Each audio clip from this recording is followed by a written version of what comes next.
Hey guys, this is Kylie from CKC Knives.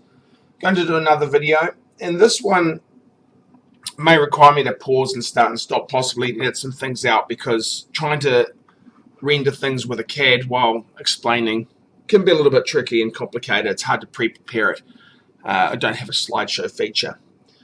But what I want to talk about is a key component to performance of knives by focusing on one attribute of what's happening regarding the bevels and performance of cutting, and that is deflection, whether you want to call it deflection, ricocheting, rebounding. There's lots of examples. Now, we all know if you have a wall and you throw a ball at it this direction, it's going to pretty much bounce back at you, assuming it was a perfect throw. And we know that if you then take that ball and throw it at an angle, if this will let me rotate it at an angle, there we go, perfect. If you throw the ball like that, it's going to rebound at an opposite angle. Now, of course, a ball at a wall isn't the most perfect, accurate way of testing things because there's too many other factors into play: spin, curve, friction, etc. But if you aim a beam of light or a laser at a mirror, then of course this is nice and easy to test. So if you aim the light at this direction, that's going to create an angle for which it hits. So if we go bang, bang, bang, this particular one is at a 38-degree angle, roughly. I'm just doing rough figures here. So it's going to then have to bounce out at 38 degrees, like so, and we get a rebound of the energy. So what happens if you face a wall and you push at the wall? If the wall is very hard to move, let's say it's a big heavy box, not a wall, some of the energy that you push is going to move the box, and some of the energy is going to come back to you as rebound energy, and you're going to go backwards. You're effectively pushing yourself away rather than pushing the box forward. There's lots of examples of rebounding and things. And if you want really good scientific explanations of this stuff, I think you should go and ask CliffStamp to do a far better production than I am. I'm just going to try and speak in layman terms to a certain degree. Now, another good example of this is diving into water. If you want to do a belly flop and you leave a big wide surface of your body and you smack that flat pane of water, then of course you still sink into the water, but it will be a very fast deceleration, and a lot of the energy will come back into your body and hurt you a bit, and you don't dive very well. But if you lean your body down, use your arms, and part the water nicely, then there's going to be very little pain or suffering to you because all the energy is diverted to the sides and around. So, how does this affect knives and bevels? We're going to go and look over here at a chisel grind. Now, this is the same 30-degree chisel grind I used in the previous example. And just to demonstrate that, we will put an angle guide here. And you can see it's 30 degrees.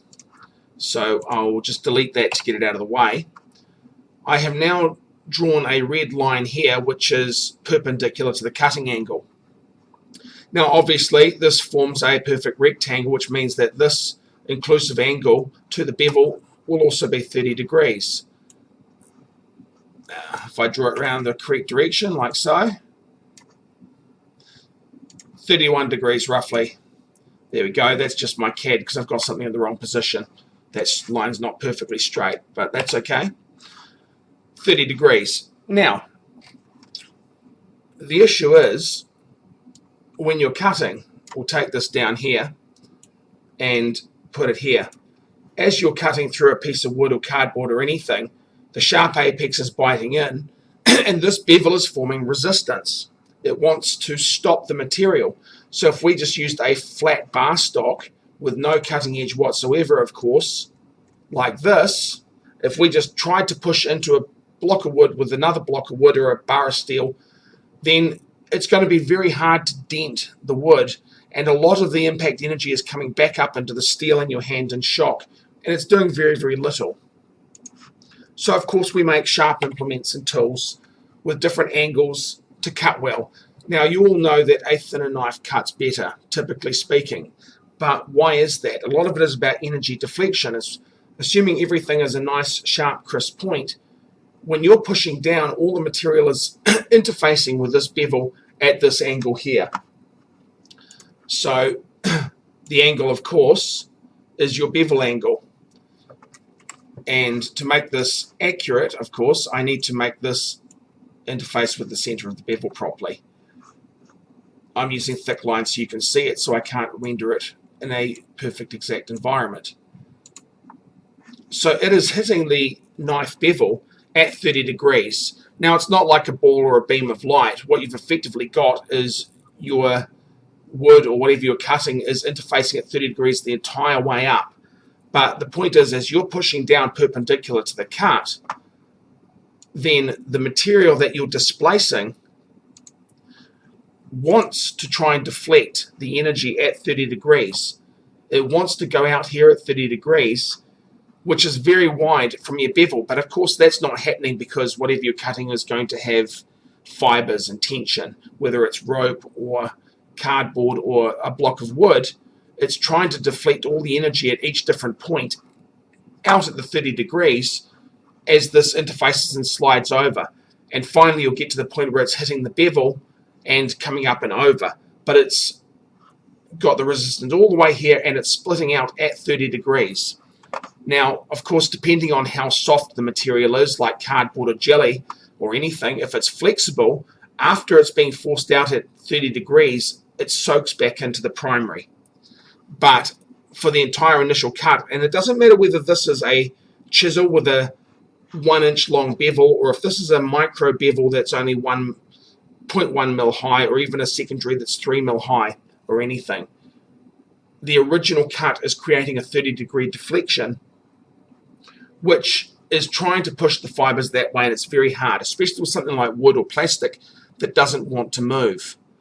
And of course, if this bevel and the thickness of the tool itself is wider than the ability of the material to flex and try and break its own fibers, then you get the binding action where you simply cannot cut any further. Now, how this affects the issue is a chisel grind going to cut better than the V grind? Well, let's take a look at the V grind and see what's happening. On a chisel, all the energy is effectively being imparted this way with a 30-degree deflection, creating a resistance. But on the V grind, we basically have a 15-degree flow here. And if I can draw a straight line, there we go, 15-degree here. So we basically, as we're pushing into the material, have the material being interfaced with a deflection of 15 degrees here and that way there. So if I draw the diagram up here, that way, it's a little boring while I'm actually doing this and trying to speak, obviously, and that way. So the chisel is spreading most of the impact energy and wanting to push the material this way with very little resistance on that side when cutting perpendicular. This one, because it's got the two 15-degree bevels, is flowing the energy each way. And like diving into a pool effectively or anything like that, when a bullet goes into something, it's distributing evenly and the energy is flowing around it. So we only have a 15-degree deflection to each side. But the reality is that the material's binding is based on the total. It's going 15 that way and 15 that way. It is no different than 30 this way. The only way to get better performance and less binding on a firm material would be to make the inclusive angle of the tool less on either way. End of story. Now, where a bevel, micro bevel comes in is that you may have a 30-degree bevel on your chisel here, but then you may choose to actually put a higher grind like this onto your chisel. So what is this doing? When you do that, as you're cutting through the material, you still have the 30-degree deflection all the time. The resistance is the resistance of a 30-degree deflection and all those other factors of the material you're pushing into.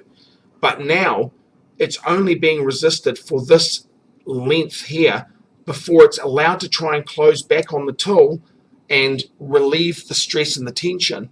So it's effectively got the capability to go this high as it soaks back in while still pushing with that same energy and resistance.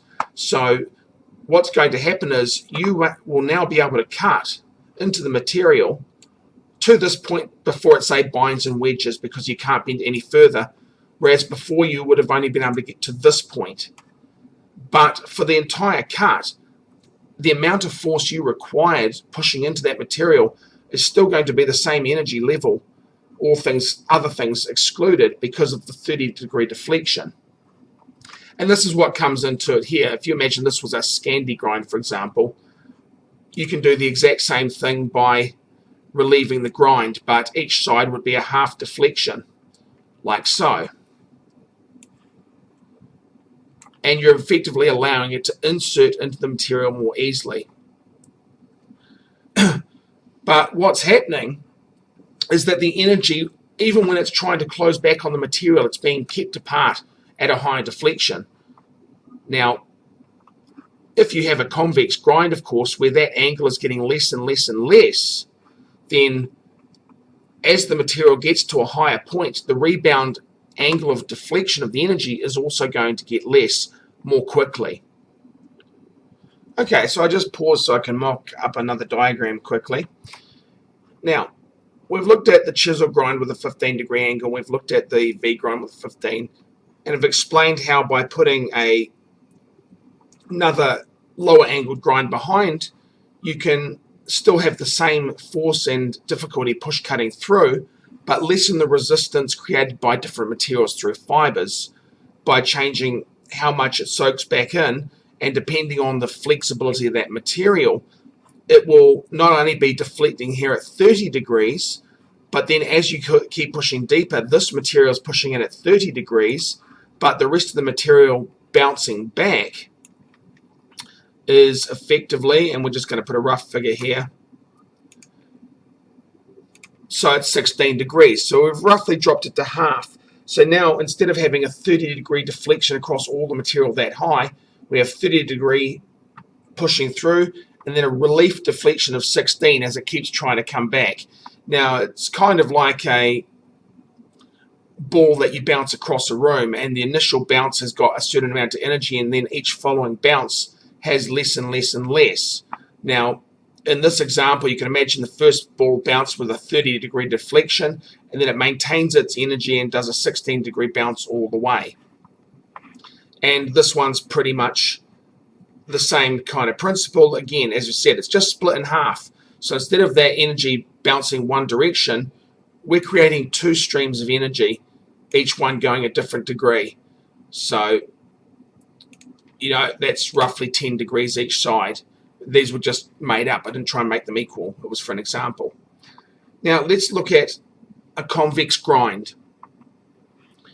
A convex grind, which is also 15 degrees inclusive, or a 30-degree inclusive grind. That's degrees per side.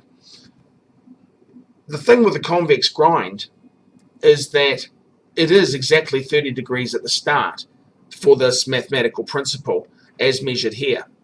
But the difference between this and having flat grinds or other forms of grinds, this one here on the secondary bevel, it is 30 degrees for this entire distance. So it's creating the same deflection energy for that whole distance before it transfers to this level of deflection. With the convex grind, it is exactly 30 degrees here, which means it is exactly as durable against micro rolling and deformation on that point. But rather than going for a certain distance with that same deflection and rebound energy, it's immediately changing. It's not going from, say, 30 to 16 like this. The convex is going from, and let's say DPS just to make it easy. So we're starting at 15 DPS on this bevel. It's going 15, 14.9, 14.8, 14.7, 14.6, and on and on and on. And it keeps going up until we actually hit a 0 degree deflection here. By the time any energy is imparting here, it's not at a high angle like this one. This is 16 degrees for this entire distance, and this doesn't come into play at the flat facet. This one here is basically a lower angle at every single point. So at that point there, we're at 7 degrees. Let's wipe that out. You know, it's a constantly changing and evolving one, which means that you don't have a static rate of deflection. If I take it up to here and draw the straight line, very hard to draw the straight line when I'm dealing with this small. We're at 5 degrees at that point. Roughly 9 degrees at that point. So what's happening with the convex grind, and again, it doesn't matter whether we're talking about this being a micro bevel 1 millimeter high, or if this is an entire full height convex grind, the principle of the energy and the rebound affects everything when you're going to take the same size, same height, same equal performing things. So the convex grind of a 30 degree starting point is equally strong and will have the same initial rebound energy as it's trying to push in. But the difference is the duration and the amount of material sitting at that deflection is only so much on this one, but it's almost infinitesimally small here before it changes. So when cutting through wood, fibers, rope, or anything, as you're pushing through, all this material is wanting to deflect at the 30 degrees, and it really wants to split and rip it out sideways. And finally we get to this point where material wants to push in and get closer if it can, but it's still abruptly at 30 degrees for this entire interface. It's almost impossible. Even with the secondary one thinning it out here, it's still deflecting at 16 degrees. So it's a constant 16 degree deflection here, which we can roughly show here, 17, 16, you know, good enough.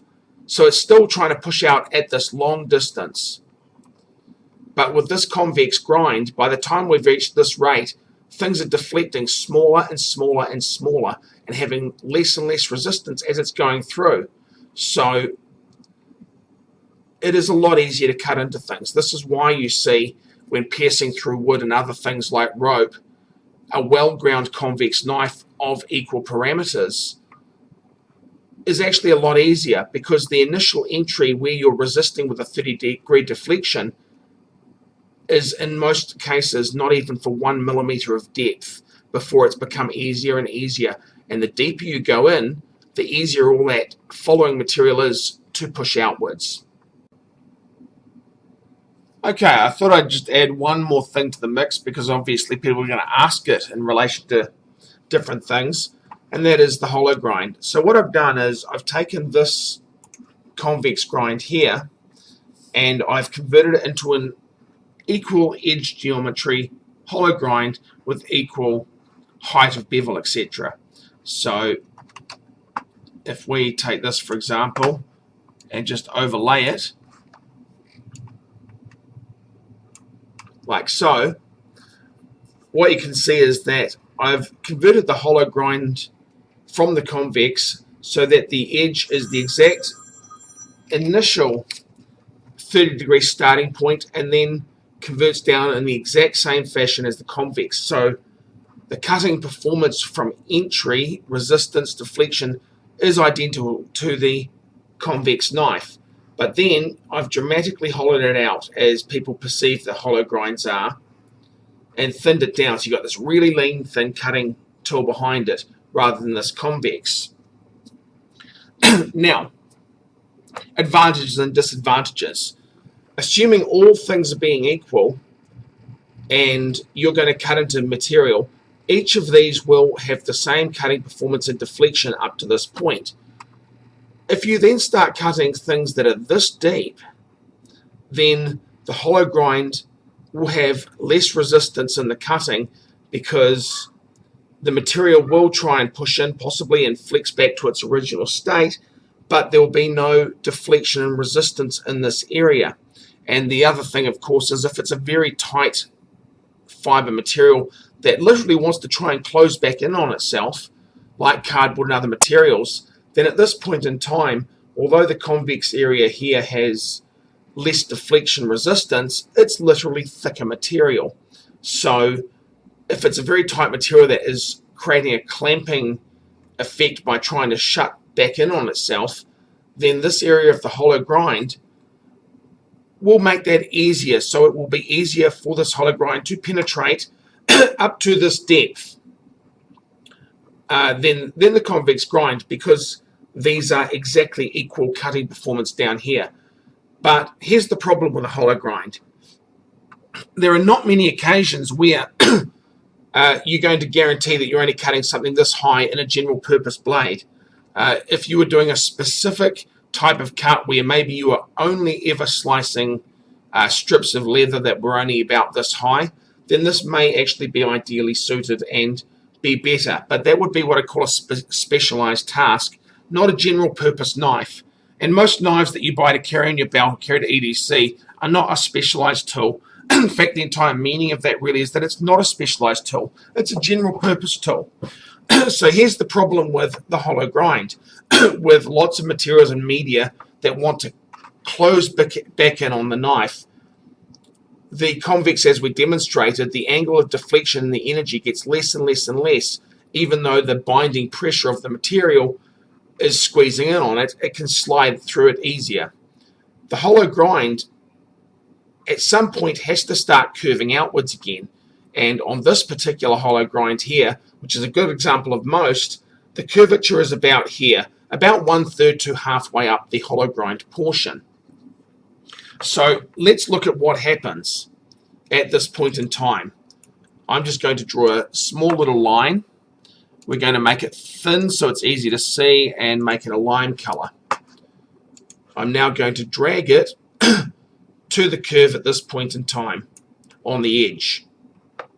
And just a rough estimate, this can be done accurately. We're going to form it at a tangent to the curve, because remember, when you throw a ball, aim light, anything into a curved object, it's always going to bounce off at the tangent and rebound at that angle. So if I take that and now measure the angle at this point, if I get the right measurement tool,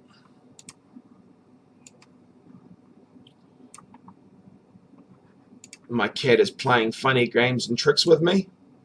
Here we go. Stretch it out. Okay, so at this point we're at 13 degrees. I'll just delete that because it's too big to read. So at this point, just as we're starting to taper out on the curve, we've got a 13-degree deflection, which is still less than the original deflection of 15 degrees. So the performance isn't bad, but it's starting to get harder. Through here, of course, we had less deflection because it's going internally. But if we take our little line here, if it'll let me grab it, and let's move it and say we start cutting material starting to get up a deep cut, where you're actually cutting through cardboard or material or meat or anything else that's actually higher than the height of the blade, or even higher than the halfway point. And give this a rough tangent again. Oh, I don't know why my tool is playing silly games with me. There we go. So we're now at 18 degrees, if you can see that. 18 degrees at this point. Now, by the time we hit the shoulder, let me get rid of that convex guide. That's what's causing me the grief. Take that away. Now I can actually select my points properly. Sorry for that little interruption. By the time we actually hit the shoulder portion on this hollow grind and form a tangent, because the biggest thing people are talking about are that you've got this big hollow pocket and then the material comes to rest on the shoulder, and so you've got this empty space. but it's kind of a false impression of what's really happening. Because what's really happening is that this shoulder, the material has to hit the inside and come off over the shoulder for this to happen. So we're getting to this point here, very, very close to the shoulder. And we are now up to a 27 degree at this point on this particular hollow grind. 27 degree angle. So the resistance is worse and worse and worse, trying to get over that lip. So rather than with the convex where we actually hit zero and the material will now flow up and travel cleanly, this is effectively wanting to slam and flare out this way with a dramatic resistance, which is actually as bad or worse than the very initial entry point. Now, of course, depending on the hollow, and this is the other story, the hollow grind may or may not be that nice. It might be a really deep hollow grind like this, trying to get even lower, thinner performance for the ease of sharpening, etc., that people might stipulate as a good reason. Might be super lean and clean like that. Now, the problem with that is, of course, that when you take the tangent of the shoulder, look at what's happening.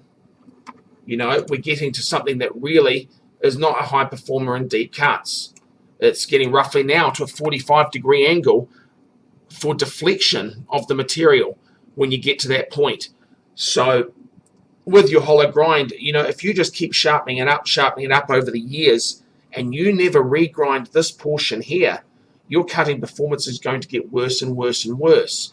So it might be easier to sharpen by your impression because it's thinner here, because you don't have to remove steel, but it's not true, because unless you remove shoulder up here, your performance will get dramatically worse. No different than if you just keep thickening up a convex blade without relieving the entire area. There is no difference in maintenance.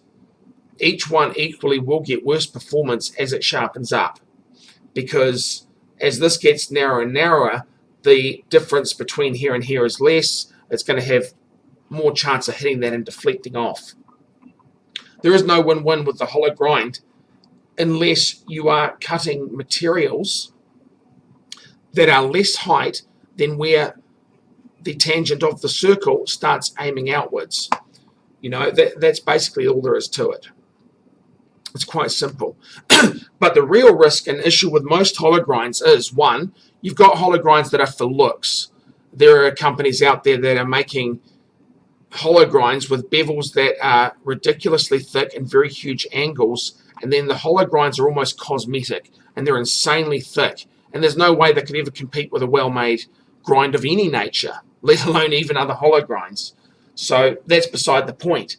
But quite often, if you actually make the hollow grind very, very lean behind a good cutting geometry, there's always going to be a point where you're impacting on something that the edge is stronger than the hollow behind it, which means that the edge may sustain no damage, but you'll buckle and fold the material in here and destroy the entire knife.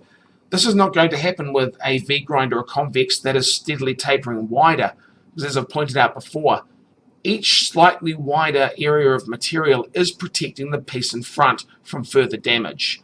In this particular nature, if this fails, you will have catastrophic failure. If this fails, you have minor damage and a regrind.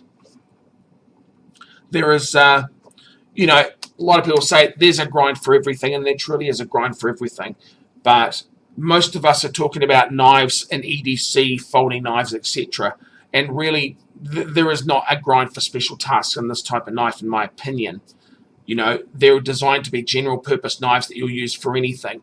And there is clear evidence that certain particular grinds will simply win, hands down.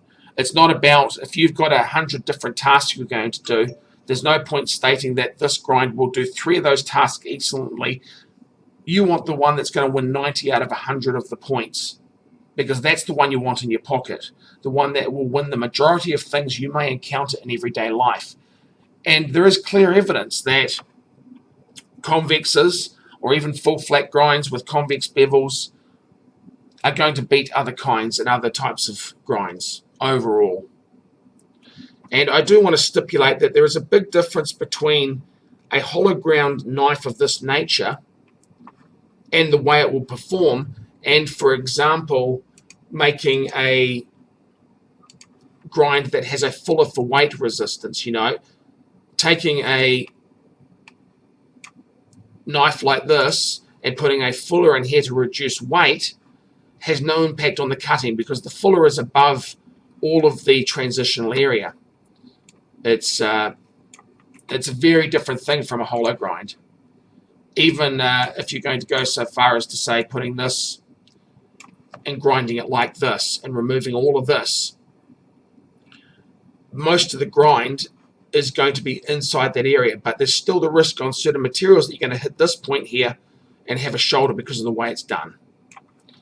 So, where the hollow sits, as a fuller in the center of a sword, other things like that, where it's like an I-beam designed for weight reduction, is not the same as having a bevel for cutting that is hollow. Thanks for watching. It's a long video, but if you actually want to impart true information, you can't do it with a 30-second or a 5-minute video and sketches. It's difficult to do it properly.